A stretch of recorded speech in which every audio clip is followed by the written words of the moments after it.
This is Neil's on Dynasty. Please like, share, and subscribe. Be kind, helpful, and grateful. Buy some silver, some platinum, and some crystallized osmium. Little disclaimer: don't listen to me. Everything I say is to be taken for fun. I'm not a financial advisor or any of that stuff. Okay, got all the crap out of the way.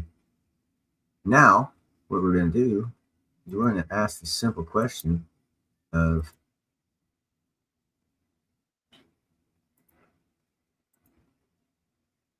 will platinum gain $13 more?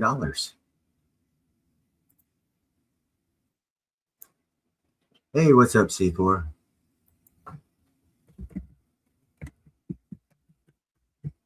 We are $14 away from this on the chart here. I don't know how I can get this part bigger. Is this, and that's not it.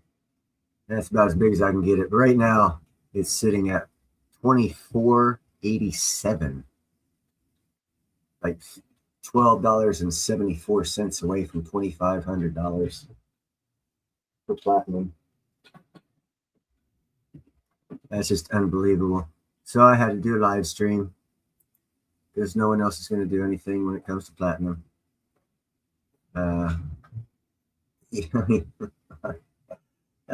Anyhow, in the past, since December 1st, I think platinum was like $1,670. It's now like 24. Fix to be, keep its math simple, 2,500. So from 1670, call it 17. We're talking about $800 within 30 days. So if it was 1,700 and it gained 18, it's put on 45%. It's almost increased by 50% within 30 days. I know silver and gold have never done that. So when I say platinum's the play, my honest opinion is platinum is the play because it's just got so much more upside. I mean, it just recently, yesterday, let's see, its last all-time high was, I got to go real far back here. Here we go. What number is that? Yeah, right back here, 23rd of December, it passed its all-time high. So like 6 days ago, it just passed its all-time high. And again, that glitch that JM was talking about, you see right here, that's that same glitch that JM was talking about, and JM and Zalish did a show last night on silver. They showed a glitch. It's the same glitch as appeared in the platinum pricing. In case anyone's figured out what that is, I don't know what it means, but it's the same glitch. So yeah, platinum, I think right now, silver to platinum ratio is like 32-1. It's still an awesome play, even though platinum is jumping through the roof. It's an awesome play to make, or at least to look at and think about, because platinum is an awesome metal. It's fixing to do some awesome crap, and it's doing it right in front of our eyes. And I have not seen any other YouTubers that interested in the hype. I guess no one really just cares about. It's all about just gold and silver. And in saying that, if that's what it is, that's fine for them. But man, again, just in the past 26 days, platinum has added 50%, 47, 46%, something like that. That's astronomical.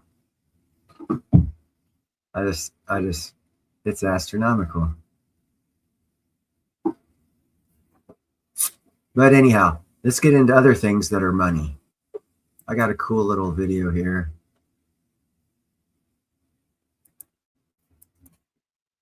Let's see if I got it coming in here. Maybe a share screen. This is about a YouTuber turned wrestler, but that's not what this is about. He's also showing you a different form of money. This is Fox Business News. This is about 3 days ago. It's a collectible card could fetch jaw-dropping price at auction. We're not going to watch the whole thing, but let's see what they have to say about again, this is about collectibles. What this card that they're going to be talking about is a Pokemon card. And I've often said, even, pork belly futures make money. And this is along that same line of, if you just get the right thing at the right time, anything is money. At one point in time, glass beads were money. One of America's most followed creators, Logan Paul is an entrepreneur. He's an investor. He's a collector and now a professional athlete with the WWE. Logan Paul joins us now, and it is great to have you here. You're part of a new show, King of Collectibles, The Golden Touch, debuts today. That it highlights some of your offbeat investments that you're making. Pokemon cards are one of them, and you are wearing that bling right now. Just crazy to hear you say Pokemon. Pokemon, sorry. It's a generational thing, man. I do. My dad said it when I was younger. I'd be playing. He'd be like, "Get off your Pokemon game." What does your dad say now about you investing in Pokemon cards? Smart investment, son. You play your games. Well, tell us about that card. Yeah. Okay. So this is the rarest and most valuable Pokemon card in the world.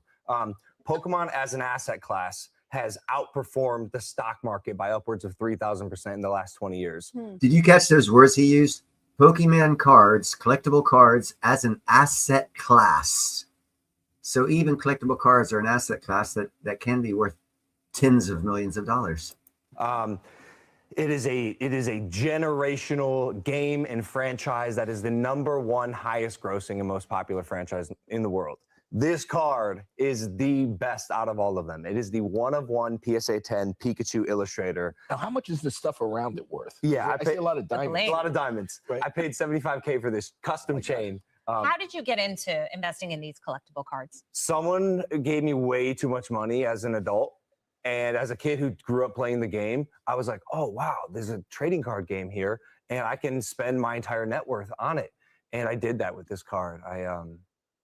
Interesting. So if someone's new to this space, that's never been, this is an asset class that is completely foreign to most investors. Where would you start? We obviously can't start with one of those. See, they're pushing the word, and this is, again, Fox Business, and they're calling collectible kids games cards a collectible asset class.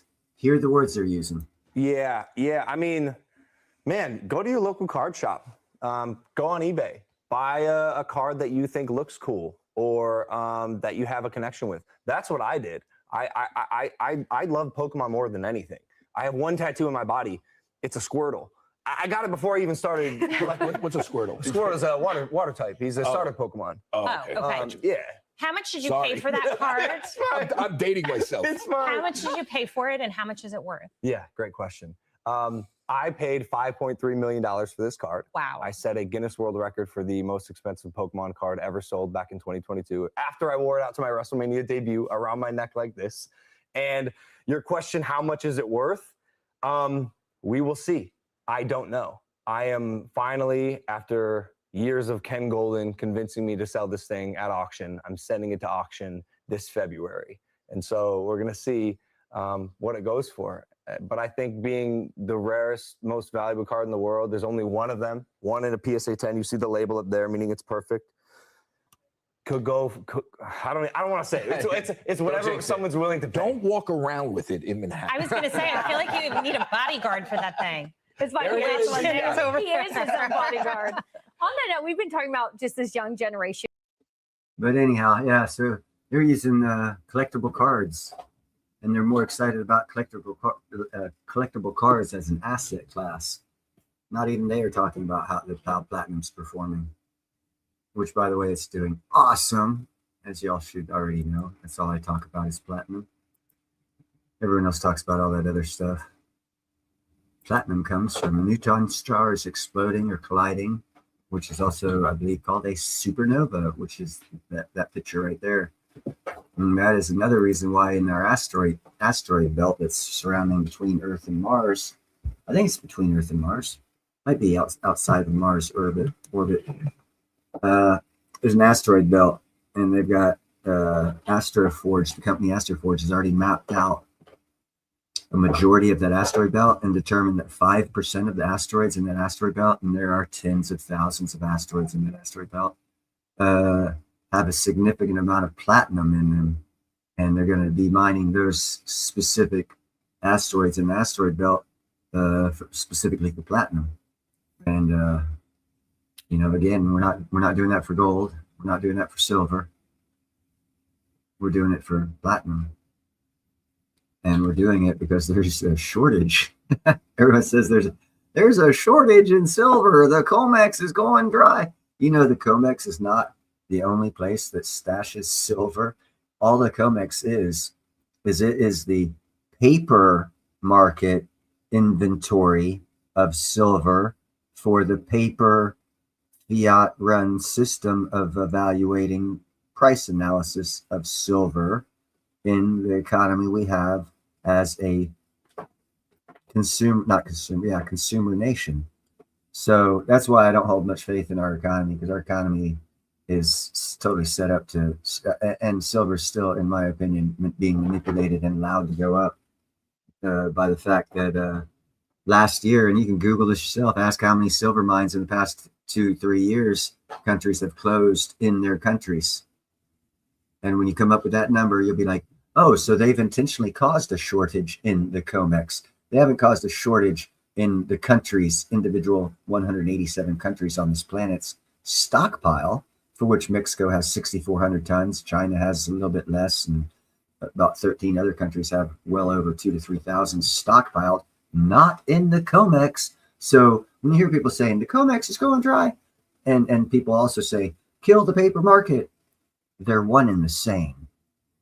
And people just, I don't know if they comprehend that the paper silver market is the COMEX. So if you want the paper silver market to dry up and the actual price of silver to be got, and you owned a silver mine, and you would talk to your buddies who own silver mines, say, hey, let's stop getting as much silver out as possible and cause this COMEX paper silver market to go away so we can get some real price evaluation on the value of our mineral. And that is kind of sort of what's going on right now. So if after the paper market gets destroyed, or the COMEX, we're going to find out the actual true price of silver, no matter what it is, up or down. We'll find out. But we do know that platinum has not followed that same scenario. Platinum is controlled, price control is by BRICS, more importantly, China. And they're losing control because of Clean Air Metals, CLRMF, out of Thunder Bay, Canada. And in late 2027 is when their new revised mining schedule is, where they'll start mining. And again, as I did my deep dive research on them, they are not going to be doing rock mining the same as South Africa. So it's not going to be nearly as expensive to get it out, because the vein of platinum they have runs vertical to the surface of the earth between 400 to 600 meters. So they're going to open pit 400 meters to the start of the vein and then just kind of go sideways, pulling it out. So it's going to be a quicker extraction, a high profit margin, quick jump in price, and the stock's price company. So you might want to, it's already gone up like 5 cents since I've talked about people buying it. CLRF is the sticker. Oh, wow. I got rid of something. Anyhow, I didn't do that right. CLRF. There we go. Is the sticker.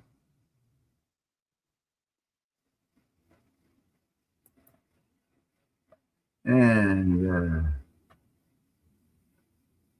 let's see here.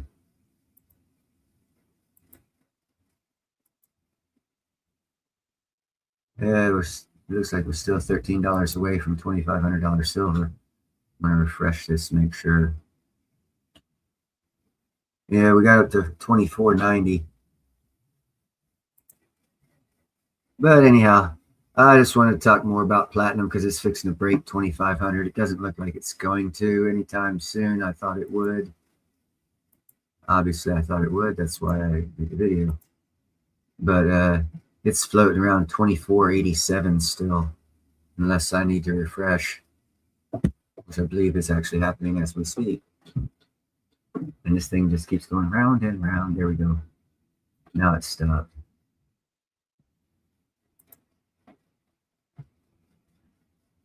I'm not getting any price action. Why am I not getting any price action? It's stuck. Kitco has frozen.